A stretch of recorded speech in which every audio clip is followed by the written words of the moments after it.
Long before the names of Greece or Rome carried meaning across the Mediterranean, before the Achaemenid kings marched their armies across Asia, there was another power one forged, not in marble or in bronze, but in the dust and clay of Mesopotamia.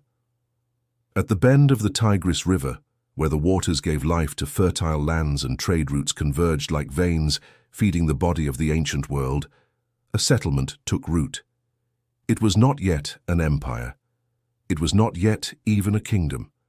It was a modest city, built of mud brick walls and shrines surrounded by fields and orchards. This city bore the name of its patron god Asher, and from this name both the city and the people who lived there would draw their identity. From this place, Assyria was born.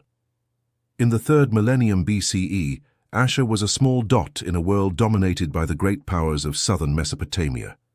To the south lay Sumer and Akkad, cities like Uruk, Ur, and Lagash, where the first kings raised temples that reached toward the sky, and scribes pressed the earliest words into clay.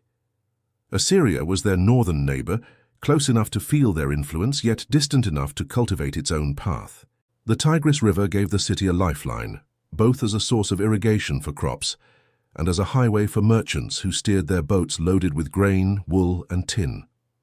Unlike the crowded cities of Sumer, Asher was a crossroads. Caravans from Anatolia, Elam, and beyond the Zagros Mountains passed through, trading silver, copper, and lapis lazuli. This was not yet a land of conquest, but a land of exchange, where wealth flowed not from the sword, but from the ledger. The people of Asher saw themselves as distinct, yet their culture was steeped in Mesopotamian traditions. They adopted cuneiform writing from the south, using the wedge-shaped script to record contracts and rituals. They built ziggurats and temples in honor of their gods, chief among them Asher, a deity who embodied the city itself, the beating heart of the people. Over time, the god Asher would transform in meaning. What began as a local guardian deity grew into a symbol of Assyrian kingship, conquest, and universal order.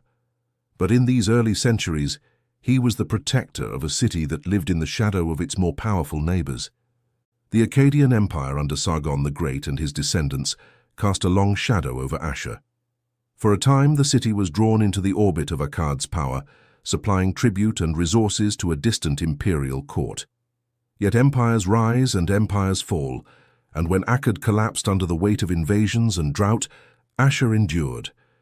It did not vanish with the empire's decline, but instead learned a valuable lesson, that survival depended on resilience, patience, and seizing opportunity when greater powers stumbled. By the beginning of the 2nd millennium BCE, Assyria was no longer just a city, but the core of a small kingdom.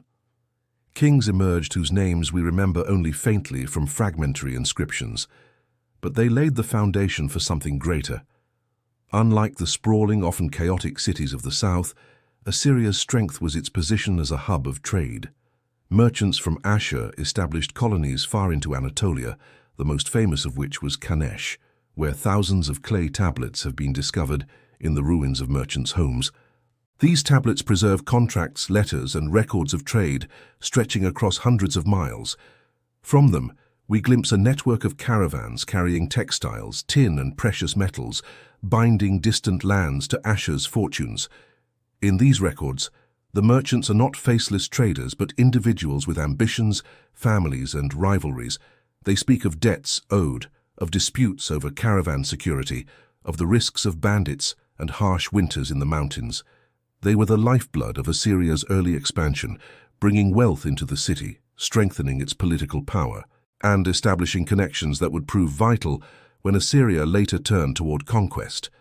While Sumerian scribes immortalized kings and battles, the Assyrians of this age were pragmatic, recording the flow of goods with the same reverence as they offered to their gods. Commerce in these centuries was empire enough, yet trade alone could not shield Assyria from the storms of Mesopotamian politics.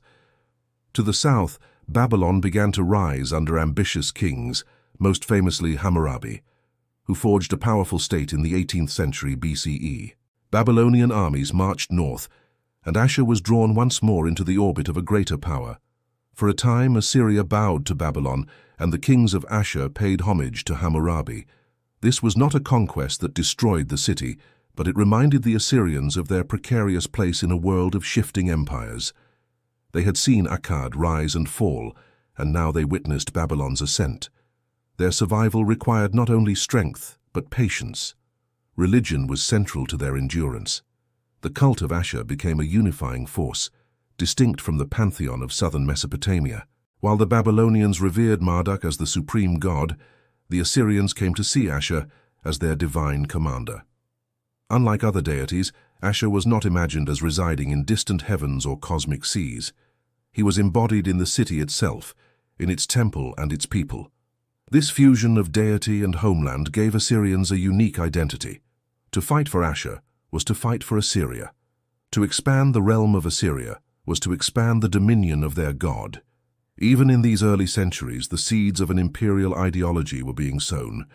The geography of Assyria played a role in shaping its destiny. Nestled in the north of Mesopotamia, the land was different from the marshes and floodplains of the south.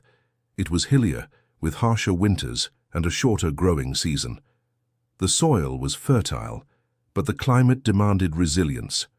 To survive here, one needed discipline and organization.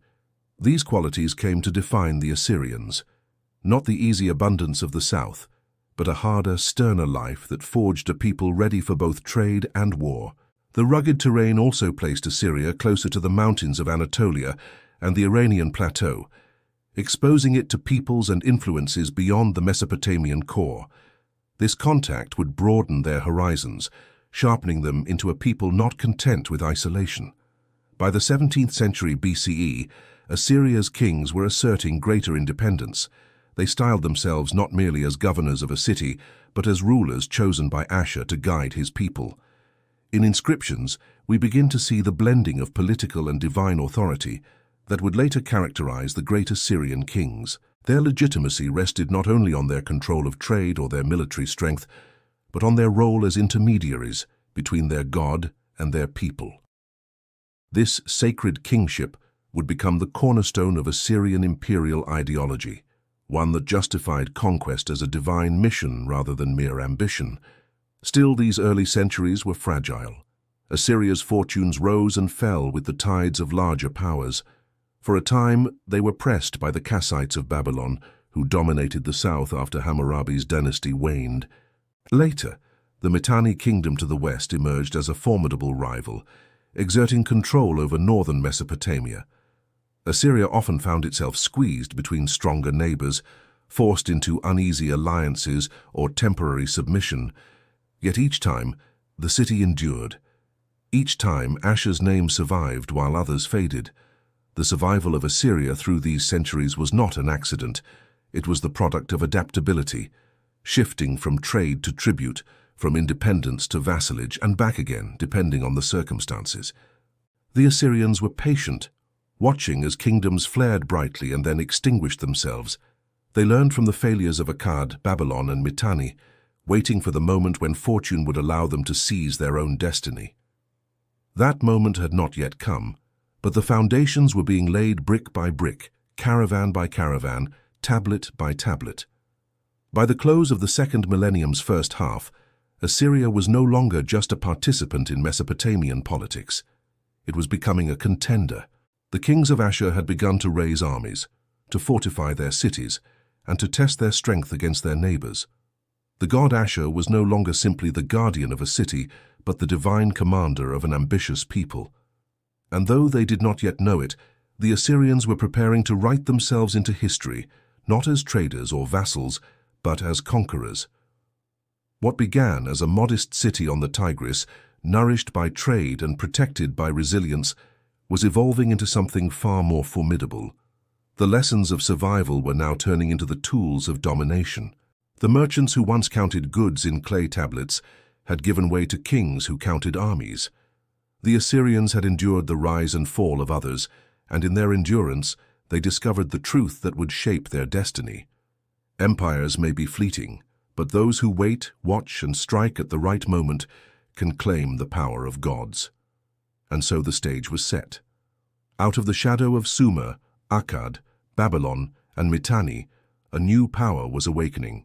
The Assyrians had not yet revealed the full force of what they would become, but the foundations had been laid.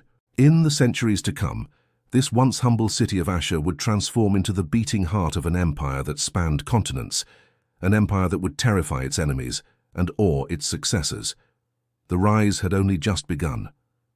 The merchants who once traced their routes from Ashur to Kanesh left behind more than clay tablets and contracts. They created a blueprint for expansion. Trade had taught the Assyrians discipline, the art of organization, and the value of networks that stretched across mountains and plains. But trade alone could not protect them in an age where power was measured in armies and kingdoms. As centuries passed, the city of Ashur transformed, and with it, the ambitions of its rulers. The old Assyrian kingdom gave way to something harder, sharper, and more enduring, and in this crucible the Middle Assyrian state was born. The early centuries of the second millennium BCE saw the Assyrians navigating a complex political landscape. To the west, the Mitanni kingdom rose as a formidable power, dominating much of northern Mesopotamia and Syria. To the south, Babylon, though weakened after Hammurabi's age, remained an influential force under the Kassite dynasty. To the east, the rugged Zagros mountains hid rival peoples who threatened to raid the fertile lowlands. Assyria, perched at the northern edge of Mesopotamia, was a frontier land, vulnerable yet strategically positioned. It was a time when survival demanded more than patience. It demanded force. From the 17th century BCE onward, Assyrian kings began asserting their independence with greater boldness. The inscriptions of these rulers, carved into stone and pressed into clay, reveal a shift in tone. No longer did they speak merely of trade or piety. Now they declared themselves kings chosen by Ashur to lead his people in battle. They boasted of campaigns, fortresses, and victories over neighboring tribes. It was as though Assyria, long content to watch the games of empire from the sidelines, had decided to step onto the field itself. The old Assyrian merchants had taught their descendants the value of order, and the kings carried this lesson into the organization of their realm.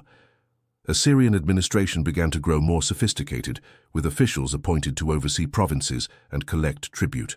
The practice of recording contracts in cuneiform was extended to the realm of governance, creating archives that preserved laws, decrees, and diplomatic correspondence. What had once been the paperwork of trade became the machinery of state. With this machinery in place, Assyria could project its authority further than ever before. The Middle Assyrian period, beginning in the 14th century BCE, marked a dramatic transformation. This was the age when Assyria shed the last remnants of its city-state identity and took on the mantle of a territorial kingdom. At its head stood kings whose ambition rivaled that of Sargon of Akkad or Hammurabi of Babylon. One of the most significant of these rulers was Ashur-uballit-wan, who reigned in the mid-14th century. His reign was a turning point. By defeating the Mitanni and challenging Babylon, he elevated Assyria from a minor player to a major power in Mesopotamia. Ashur-uballit-'s victory over the Mitanni was not merely a triumph of arms, but a statement of independence. For generations, Assyria had been overshadowed by Mitanni dominance, often paying tribute to their kings. But in a decisive campaign, the Assyrians broke free, asserting themselves as a force to be reckoned with. The echoes of this victory reached as far as Egypt, where pharaohs corresponded with Ashur-uballit in letters that survive in the famous Amarna archive. To be included in such correspondence was no small feat. It meant that Assyria was now recognized among the great powers of the age. Yet power brought new responsibilities. The Assyrians of this era were not content with victory alone. They sought to systematize conquest. Unlike the looser empires of the past, which relied on alliances and vassals, the Assyrians began to develop a more centralized system. Conquered lands were not simply left to their own devices. They were organized into provinces, each governed by officials loyal to the king, each required to provide tribute and manpower for the state. This system, in its embryonic form, was the forerunner of the later imperial structure that would allow Assyria to dominate vast territories for centuries. Alongside these administrative innovations came military reforms. The Assyrian army was no longer a force of levied farmers called up in times of need. It became a standing institution, disciplined and organized. The Assyrians refined the use of chariots, integrating them with infantry and archers in coordinated campaigns. They began to experiment with iron weapons, stronger and more reliable than bronze. Warfare for the Assyrians was no longer a seasonal necessity. It was becoming a permanent feature of the state. The Middle Assyrian kings also cultivated an image of relentless authority. In their inscriptions, they spoke not only of victories but of punishments inflicted on rebels and enemies. Deportations, once rare in Mesopotamian warfare, became a regular practice. Entire populations were uprooted from their homelands and resettled in distant provinces. This served a dual purpose. It weakened resistance by scattering potential rebels, and it strengthened the state by redistributing skilled labor where it was needed. What might seem brutal to us was, to the Assyrians, a calculated tool of governance. One king who epitomized this new order was Tukulti-Ninurta I, who reigned in the 13th century BCE. His reign is remembered both for his military campaigns and for his audacious acts of ambition. Tukulti-Ninurta marched south and defeated the Kassite Babylonians, capturing their king and even sacking the sacred city of Babylon. To the Babylonians, this was a sacrilege of the highest order, for it meant that the temple of Marduk, their supreme god, had been violated. For Assyria, however, it was a bold declaration that no rival, not even Babylon, was beyond their reach. Tukulti-Ninurta even founded a new capital, Kar-Tukulti-Ninurta, as a testament to his power, though it did not outlast his reign. His rule revealed both the heights of Assyrian ambition and the fragility of such ambition, for he was eventually overthrown in a rebellion and murdered. Despite moments of weakness, the Middle Assyrian state endured. Its kings continued to campaign across the Zagros, the Levant, and into Anatolia, expanding their influence. The administrative system became more sophisticated, with laws codified in what is known as the Middle Assyrian laws. These laws reveal a society that prized order and hierarchy, but also one marked by harsh punishments and strict social divisions. They reflect a worldview in which authority flowed from the king, chosen by Asher, and obedience was the cornerstone of society. Religion continued to shape Assyrian identity in profound ways. The god Asher grew in stature, now regarded not only as the protector of his city, but as the divine overlord of all lands conquered in his name. When Assyrian armies marched into foreign territories, they did so as the instruments of Asher's will. Victory was not just a matter of strategy or bravery, it was a fulfillment of divine destiny. This fusion of religion and conquest gave Assyrian warfare a fervor that set it apart from its neighbors. To resist Assyria was not merely to resist a king, it was to resist the god himself. Yet the Middle Assyrian period was not an unbroken story of triumph. Internal strife and external pressures repeatedly tested the kingdom's strength. After Tukulti-Ninurta's assassination, Assyria entered periods of decline, during which Babylon and other powers regained ground. The 12th and 11th centuries BCE, known as the Late Bronze Age collapse, brought turmoil across the Near East. Great kingdoms fell, cities were destroyed, and waves of migrating peoples reshaped the political map. Assyria, though weakened, survived this storm. Its resilience was remarkable. Where Hittite power crumbled and Mycenaean Greece descended into chaos, Asher endured, battered but not broken. It was during these challenging centuries that the qualities of the Assyrian state hardened further. Survival demanded ruthless efficiency. The kings who ruled in this time emphasized their role as guardians of order in a world of chaos. They portrayed themselves as the chosen instruments of Asher, tasked with maintaining stability in a collapsing age. In doing so, they preserved the core of Assyrian identity, ensuring that when the world stabilized, Assyria would be ready to rise again. The Old and Middle Assyrian periods, though often overshadowed by the later glories of the Neo-Assyrian Empire, were the crucible in which Assyria was forged. The shift from merchants to conquerors, from city-state to kingdom, from temporary levies to standing armies, laid the groundwork for what was to come. The ideology of divine kingship, the system of provincial administration, the practice of deportation, and the relentless drive for expansion, all these hallmarks of the later empire had their roots in these centuries. By the dawn of the first millennium BCE, Assyria had endured centuries of struggle, survival, and transformation. It had outlasted rivals, adapted to changing circumstances, and sharpened its tools of war and governance. The lessons learned in these centuries would bear fruit in an age when Assyria no longer sought merely to survive, but to dominate. The Neo-Assyrian Empire was waiting just beyond the horizon, an empire that would shake the ancient world with its power and its terror.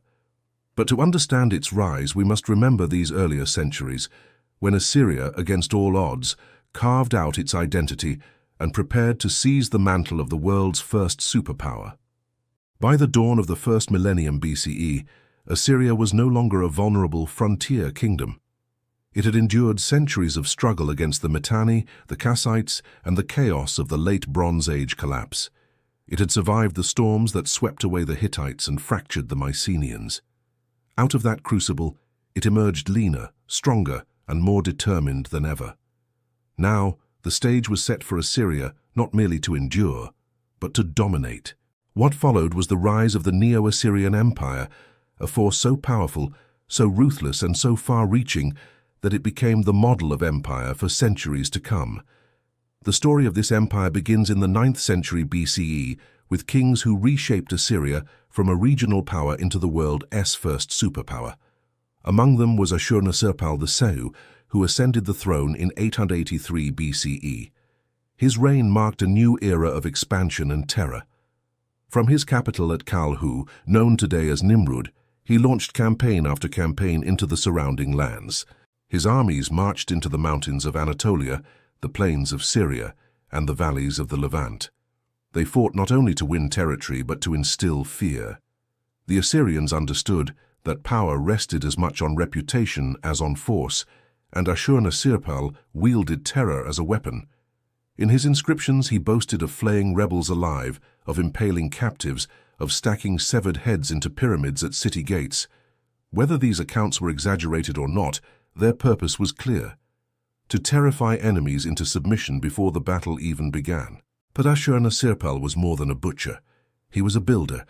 He transformed Kalhu into a magnificent capital, filling it with palaces, temples, and colossal stone reliefs that depicted his campaigns.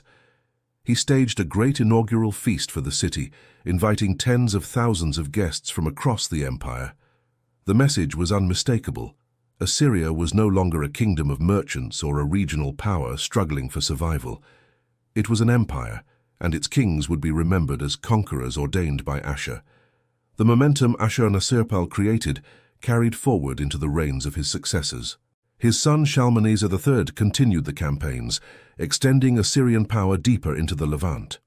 At the Battle of Karkar in 853 BCE, Shalmaneser faced a coalition of Syrian and Levantine states, including Israel and Damascus. Though the battle ended inconclusively, it revealed the growing fear of Assyrian power.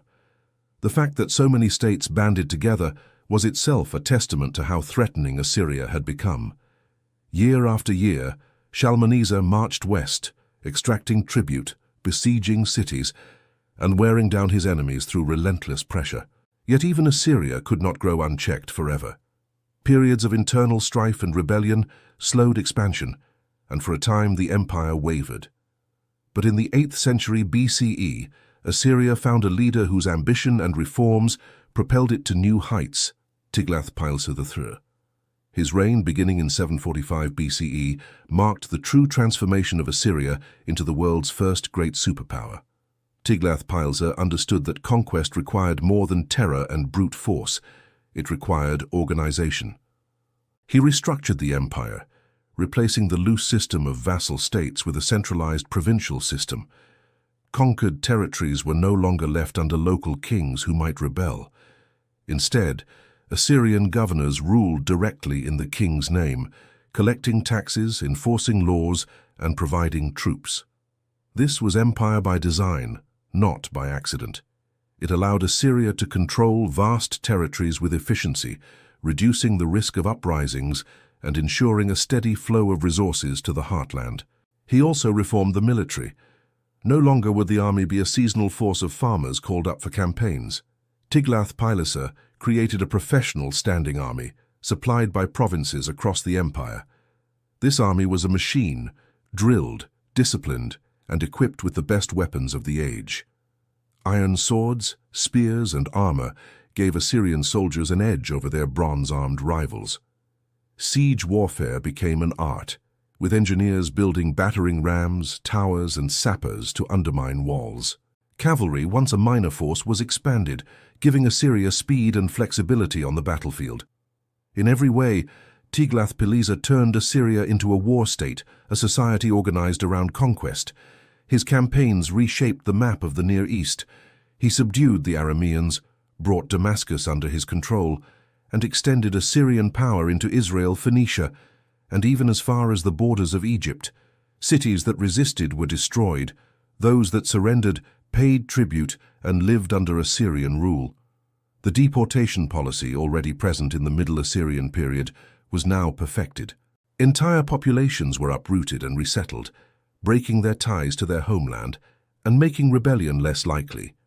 These deportations also redistributed labor, bringing skilled craftsmen, farmers, and soldiers into the heart of the empire. When Tiglath-Pileser died, he left behind not just conquests but a system. The empire he built was not dependent on a single strong king. It was a structure that could endure. His successors inherited this machine and drove it forward. Sargon II, who took the throne in 722 BCE, expanded the empire to its greatest territorial extent yet. He captured the great city of Samaria, ending the kingdom of Israel and scattering its people across the empire. An event remembered in biblical tradition as the exile of the 10 lost tribes. He campaigned as far as Anatolia and defeated the kingdom of Urartu in the north. To commemorate his power, Sargon built a new capital at Dur-Sharrukin, the fortress of Sargon, filled with palaces and reliefs depicting his triumphs. Sargon's son, Sennacherib, carried Assyria's might to new heights and new infamy. His campaigns against Babylon and Judah are legendary, recorded not only in Assyrian inscriptions, but also in the Bible. He besieged Jerusalem in 701 BCE, boasting of shutting King Hezekiah like a bird in a cage. Though the city was spared, the campaign left an indelible mark on the memory of those who faced Assyria's armies. Sennacherib was ruthless toward Babylon, which repeatedly rebelled. Finally, in a fit of fury, he destroyed the city completely, flooding it and scattering its remains, an act so shocking that later generations of Assyrians saw it as sacrilege. His reign ended violently, with his assassination by his own sons, a reminder that even the most powerful kings could fall victim to palace intrigue. Yet the empire endured. Esarhaddon, Sennacherib's son, not only restored Babylon, but expanded Assyrian power further than ever before. He launched campaigns into Egypt, capturing Memphis and briefly bringing the land of the pharaohs under Assyrian control. For the first time in history, a Mesopotamian empire ruled both the Fertile Crescent and the Nile Valley. It was an extraordinary achievement, a symbol of how far Assyria's reach had extended. Esarhaddon's son, Ashurbanipal, presided over the empire at its zenith. His reign in the 7th century BCE was marked not only by military conquests, but by cultural achievements.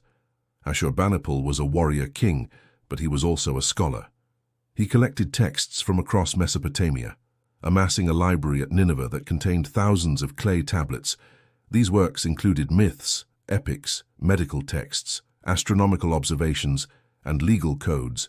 Among them was the Epic of Gilgamesh, preserved for posterity thanks to Ashurbanipal's passion for knowledge. His library was the first great attempt to gather the sum of human wisdom in one place, a treasure trove rediscovered millennia later by archaeologists. Under Ashurbanipal, Assyria was the most powerful state the world had ever seen. Its armies could march from the mountains of Iran to the coasts of the Mediterranean, from the deserts of Arabia to the marshes of Egypt. Its kings ruled not as local monarchs, but as universal sovereigns, claiming dominion over all peoples in the name of Ashur. The empire's monumental cities, Nineveh, Nimrud, Dur-Sharrukin, stood as testaments to its might, filled with towering palaces, colossal statues, and reliefs that depicted scenes of conquest, hunting, and divine favor. The Assyrians wanted the world to see their power carved in stone, etched into memory. Yet even in its zenith, cracks were beginning to show. The vast empire required constant campaigning to suppress revolts and collect tribute. The deportation system created resentment, scattering displaced peoples who never forgot their homelands. The reliance on terror ensured submission, but it also sowed hatred. Maintaining such a vast military machine drained resources, and internal rivalries within the royal family threatened stability. Assyria had reached the peak of its mountain, but at such heights there was nowhere left to climb. The only path remaining was downward.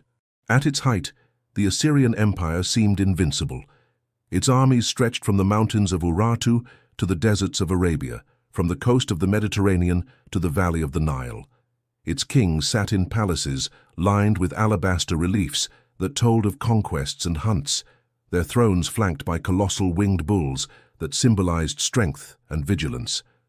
The libraries of Nineveh held the wisdom of ages, and its cities bustled with merchants, artisans, scribes, and soldiers drawn from every corner of the empire. To outsiders, Assyria appeared eternal, an iron fist backed by divine will. But empires that rise on conquest often fall by the same means. Beneath the stone carvings of triumph lay fissures that would soon split the empire apart. The seeds of Assyria's collapse were sown in its very methods of rule. The deportations that had scattered millions across the empire created populations of displaced peoples who obeyed only under the weight of fear. The brutality that terrified enemies into submission also bred resentment that smoldered beneath the surface. Provinces that supplied soldiers and taxes did so because they feared the consequences of rebellion. But fear is a brittle foundation. The moment Assyria showed weakness, the suppressed anger of its subjects would erupt. The burden of maintaining such a vast empire fell on the shoulders of the kings, who were expected to lead campaigns every year. War was the lifeblood of the state. Tribute from conquered lands fed the treasury, plunder enriched the cities, captives became labor for building projects. But this reliance on constant expansion was a dangerous cycle. To pause was to risk appearing weak. To continue was to stretch resources thin. Assyria had built a war machine that could not stop without breaking. After the reign of Ashurbanipal, the cracks widened. He had been a powerful ruler, but his death around 627 BCE left a vacuum. His heirs were weak, and the throne became the prize of rival factions. Civil war broke out within Assyria itself, as contenders for the crown fought each other in bloody struggles that drained the empire's strength. For a kingdom built on fear and authority, internal division was fatal. Provinces watched as Assyria turned its swords inward, and they saw an opportunity. In Babylonia, resentment against Assyrian domination had never faded. Babylon had been destroyed by Sennacherib and restored by Esarhaddon, but its people never forgave the humiliation. With Assyria distracted by internal conflict, the Babylonians rose in rebellion. At their head was Nabopolassar, a Chaldean leader who in 626 BCE declared himself king of Babylon. His rebellion quickly spread, and Assyrian attempts to suppress it faltered. The once feared Assyrian armies could no longer enforce obedience as they once had. The Babylonians found powerful allies in the Medes, a rising power in the mountains of Iran. Under their king Cyaxares, the Medes had built a formidable state, uniting the fractious tribes of the Zagros into a force capable of challenging the great empires of Mesopotamia. The Medes had suffered under Assyrian campaigns, and now they saw their chance for revenge. By the 610s BCE, a coalition of Babylonians and Medes had formed with one goal: the destruction of Assyria. The Assyrian heartland, long protected by strong armies and loyal provinces, suddenly found itself vulnerable. In 614 BCE, the Medes captured Ashur, the sacred city that had given the empire its name. To lose Ashur was not merely a strategic blow, it was a spiritual catastrophe. The city was sacked, its temples desecrated, its inhabitants slaughtered. The destruction of Ashur shook the very identity of the Assyrians, for how could they claim divine favor when their god's own city lay in ruins? 2 years later, the coalition struck at the greatest prize of all, Nineveh. For centuries, Nineveh had been the jewel of Assyria, a city of immense walls and magnificent palaces. Its gardens, temples, and libraries had made it a center of culture and power. But in 612 BCE, The combined forces of Babylonians, Medes, and their allies laid siege to the city. For months, Nineveh resisted, its massive defenses holding back the onslaught. The Assyrian king Sin-shar-ishkun fought desperately to save his capital. Yet the attackers were relentless, and according to later accounts, even the gods turned against Nineveh. The Tigris River, swollen by floods, broke through part of the city's defenses, allowing the enemy to storm within. What followed was destruction on a scale that stunned the ancient world. Nineveh was looted and burned, its palaces reduced to rubble, its treasures carried off. The once mighty city, home to Ashurbanipal's library and the symbols of Assyrian grandeur, was left a ruin. The king was killed, and with him much of the royal family. The fall of Nineveh was not just the defeat of a capital, it was the annihilation of an empire. The shock reverberated across the Near East. A power that had ruled for centuries, that had seemed invincible, had collapsed in a matter of years. Yet even after Nineveh's fall, Assyria did not vanish immediately. Loyal generals and governors rallied what forces they could, retreating westward to the city of Haran. There Ashurbanipal II, a surviving member of the royal family, declared himself king and attempted to continue the fight. For a few years, the remnants of the Assyrian army resisted, hoping to reclaim their lost cities. But the coalition pursued them relentlessly. In 609 BCE, Haran too was captured, and with it the last hope of Assyrian revival. The empire was gone, erased from the map. The collapse was sudden, dramatic, and almost total. In less than 2 decades, the greatest power of the ancient Near East had been reduced to rubble. To its enemies it was justice, vengeance for centuries of brutality. To later generations it was a lesson in the fragility of power. Assyria had seemed eternal, but its reliance on fear, its overextension, and its internal divisions had left it vulnerable to collapse. The destruction of Assyria was remembered with awe and horror. Biblical prophets wrote of Nineveh's downfall as divine judgment, a warning that no empire, no matter how mighty, could stand against the will of the gods. The ruins of its cities became the stuff of legend, half forgotten, until rediscovered by archaeologists millennia later.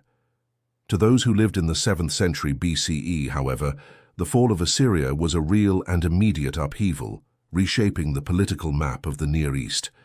In the vacuum left by Assyria's destruction, new powers rose. Babylon under Nabopolassar and his son Nebuchadnezzar II became the dominant state of Mesopotamia, ushering in the Neo-Babylonian Empire. To the east, the Medes expanded their influence, laying the groundwork for the later rise of Persia. Egypt, briefly entangled in the struggle, sought to fill the void in the Levant, but soon found itself outmatched by the new powers. The world Assyria had dominated was transformed, but its shadow lingered. For those who survived the fall, the memory of Assyrian terror was vivid. Entire generations had lived under its rule, their cities besieged, their peoples deported, their lands taxed to fuel the Assyrian war machine. To them, the empire's collapse was liberation. Yet for historians, the fall of Assyria is also a tragedy of lost knowledge. The library of Ashurbanipal, though partially preserved in clay tablets, was scattered, and countless other works vanished forever. The cities of Ashur, Kalhu, Dur-Sharrukin, and Nineveh were reduced to ruins buried under centuries of earth. The rise and fall of Assyria reveals a paradox of empire. Its strength was its weakness, its efficiency, its ruthlessness. Its relentless drive for conquest created an empire like none before it. But those same qualities bred resentment, overextension, and fragility. Assyria had built the world's first superpower, but it had built it on foundations too brittle to last. In the end, the story of Assyria's fall is as much about inevitability as it is about catastrophe. No empire can expand forever. No state can maintain absolute fear indefinitely. Assyria's kings believed they ruled by the will of Ashur, destined to subdue all lands, but history proved otherwise. By 609 BCE, the Assyrian Empire was gone. Its cities smoldering ruins, its people scattered among the nations it once dominated. And yet, even in its destruction, Assyria left a legacy that would shape the empires to come. When the Assyrian Empire crumbled, its cities reduced to ruins and its people scattered. It seemed as if history had closed the book on a civilization that had once terrified the known world. To its enemies, the silence that fell over Nineveh was proof of divine justice. The prophets of Israel wrote with satisfaction about its fall, declaring that the destroyer had been destroyed, that the city of blood had reaped what it had sown. For centuries after its collapse, the Assyrians were remembered less for what they had built than for what they had inflicted upon others. And yet, in the long arc of history, Assyria's story did not end in ashes. Its influence, its methods, and its innovations lived on, shaping the world in ways that few of its conquerors could have imagined. Though the Babylonians and Medes divided the spoils, it was the Persians who would inherit the most from Assyria's imperial model. The Persian kings who rose under Cyrus the Great in the 6th century BCE built an empire that dwarfed even Assyria's, stretching from the Indus Valley to the Aegean Sea. And in doing so, they borrowed liberally from Assyrian practices. The deportations and forced resettlements that the Assyrians had perfected gave way to more subtle forms of population management under Persia, but the principle remained the same. Diverse peoples could be woven together into a functioning whole. The administrative districts, the system of provinces governed by loyal officials, the use of roads and couriers to connect the vast realm, all of these had roots in Assyrian precedent. Persia refined the model, but it was Assyria that had first shown what empire could mean. The Romans too, though separated from Assyria by centuries, built upon its legacy. Rome admired discipline, organization, and the projection of power, and in these traits it mirrored the Assyrians. The idea that an empire should not merely conquer but also administer, collect tribute and bind distant regions through infrastructure, found one of its earliest and most brutal expressions in Assyria. The psychological warfare that the Assyrians used, the deliberate cultivation of fear through publicized acts of cruelty, was echoed in the Roman use of crucifixions and mass executions. Even in the methods of terror, Rome walked paths that Assyria had blazed long before. Beyond administration and war, Assyria left behind contributions that resonated in quieter but no less enduring ways. The library of Ashurbanipal, buried in the ruins of Nineveh, preserved a treasure trove of Mesopotamian knowledge. Thousands of clay tablets inscribed with cuneiform survived the city's destruction, accidentally baked hard by the fires that consumed the palaces. Within these tablets lay the myths, epics, medical treatises, astronomical records, and administrative texts of the ancient Near East. It was in Ashurbanipal's library that modern scholars rediscovered the Epic of Gilgamesh, a story older than Homer, yet preserved thanks to Assyrian kingship. Though the empire perished, its role as a guardian of Mesopotamian culture ensured that fragments of the world's earliest civilizations reached us across the ages. Even the imagery of Assyria lingered in memory long after its ruins were swallowed by the earth. The colossal winged bulls that had guarded its gates became half mythical in the stories of later cultures, symbols of a vanished power that seemed almost supernatural. In the Bible, Assyria appeared as both scourge and warning, its kings depicted as instruments of divine wrath, and its fall as a parable of pride punished. For the Greeks, who encountered the ruins indirectly through Persian eyes, Assyria became part of a broader tapestry of the Oriental past, a stage on which tales of Semiramis, Ninus, and legendary conquests were embroidered with equal parts fact and myth. But perhaps the most enduring legacy of Assyria lies not in what it left behind, but in what it represented. It was the first state to truly embrace the idea of empire, not just conquering neighbors, but constructing a machine of conquest that could extend across continents and endure for centuries. Empires before Assyria had risen and fallen, like Akkad or Hatti, but none had wielded power so systematically. None had combined military innovation, administrative control, and cultural projection in the way Assyria did. For better or worse, Assyria showed the world what empire looked like when refined into an art form. Yet with this legacy came a paradox. Assyria became the archetype not of a benevolent empire, but of a brutal one. It was remembered not as a Rome that built roads and spread laws, not as a Persia that allowed local traditions to flourish, but as a terror state. The deportations, The flaying of rebels, the piling of skulls, the burning of cities, these left scars in the memory of peoples from the Levant to Anatolia. To those who lived under its yoke, Assyria was less a teacher of empire than a nightmare never to be repeated. Even in modern times, the very word Assyrian conjures an image of merciless warriors. Its legacy is inseparable from the fear it once inspired. And yet, to paint Assyria solely in terms of cruelty is to miss the full picture. Within its walls were craftsmen and scholars, priests and merchants, families who lived ordinary lives amid extraordinary circumstances. Its palaces were not only seats of power, but also canvases for art, adorned with intricate carvings that depicted not only battle but also ritual, nature and myth. And the Assyrian kings who boasted of their conquests also commissioned temples, canals and gardens. Their cities were centers of trade, where goods from as far as India and Arabia could be found. The empire that terrified the world was also one that bound the ancient Near East into a single interconnected space, allowing ideas and traditions to flow as much as soldiers and tribute. The legacy of Assyria also survives in the descendants of its people. Though the empire fell, the Assyrian identity did not vanish. In later centuries, communities identifying as Assyrian persisted, often under foreign rule, preserving languages, traditions, and memories that linked back to their ancient forebears. In this sense, Assyria never completely disappeared. It transformed, endured, and resurfaced across generations, a living echo of a civilization that once shook the earth. Modern archaeology has deepened this legacy, resurrecting the forgotten grandeur of Assyria from beneath mounds of earth. In the 19th century, explorers and scholars dug into the ruins of Nineveh, Kalhu, and Dur-Sharrukin, hauling colossal statues and carved reliefs to the museums of Europe.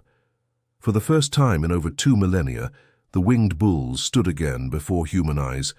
The stories of kings like Ashurnasirpal II and Sennacherib re-emerged from buried inscriptions, and the world rediscovered a civilization that had once been a household name. What had seemed a shadowy legend in ancient texts became a tangible visual reality, and in this rediscovery, Assyria found a second life. Its art, its architecture, its literature entered the consciousness of the modern world, reminding us that the story of humanity as earliest empires is not just one of brutality, but also of creativity and ambition. The carved panels that once lined Assyrian palaces now inspire wonder, not for their depictions of cruelty, but for their technical mastery and aesthetic vision. The cuneiform tablets, once administrative records, now serve as priceless archives of humanity's first steps toward science, medicine, and literature. Thus, the legacy of Assyria is a tapestry woven of contradictions. It is the legacy of terror and empire, of innovation and destruction, of a people who pioneered the very idea of ruling the world and paid the price for the methods they chose.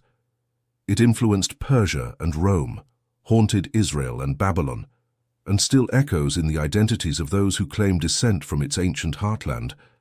In remembering Assyria, we are reminded of the double-edged nature of power, its capacity to create order, and its tendency to consume itself. The story of Assyria is not simply a chapter in the past, it is a mirror held up to every empire that followed. It warns that might cannot shield forever, that fear is no substitute for loyalty, that greatness built on conquest alone will one day crumble. And yet it also teaches that even in destruction, something endures: knowledge, culture, memory. The Assyrians may have terrorized the world, but they also gave it models of statecraft, libraries of wisdom, and art of enduring beauty. In the end, the paradox remains. The Assyrians were both builders and destroyers, visionaries and tyrants. They forged the first true superpower in history, and in doing so they set the stage for every empire that followed. Their rise was meteoric, their fall catastrophic, but their legacy eternal. To speak of Assyria is to speak of the beginning of empire itself, and to confront the question that every empire must face: what remains when the conquests end and the walls fall silent?